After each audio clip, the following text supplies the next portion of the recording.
Qoradori 2026 keng qamrovli tezkor profilaktik tadbiri doirasida giyohvandlik vositalarining noqonuniy aylanishiga qarshi kurashish, aholi osoyishtaligi va jamoat xavfsizligini ta'minlash borasida ichki ishlar organlari tomonidan tizimli chora-tadbirlar amalga oshirilmoqda. Xususan, joriy yilning 12-may kuni Andijon tumani ichki ishlar bo'limi xodimlari tomonidan shu tumanda yashovchi 1950-yilda tug'ilgan fuqaroning yashash manzili ko'zdan kechirilganda, uning tomorqa hududida begona o'tlardan tozalangan, muntazam sug'orilgan va agrotexnik ishlov berilgan jami 2429 tup ko'knori o'simliklarni qonunga xilof ravishda ekib, parvarish qilib kelayotgani aniqlandi.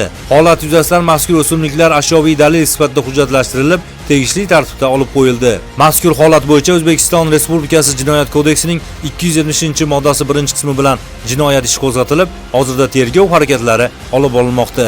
Shu o'rinda barcha fuqarolardan giyohvandlik vositalari va narko jinoyatlari bilan bog'liq har qanday qonunbuzarliklarga nisbatan befarq bo'lmaslik so'raladi.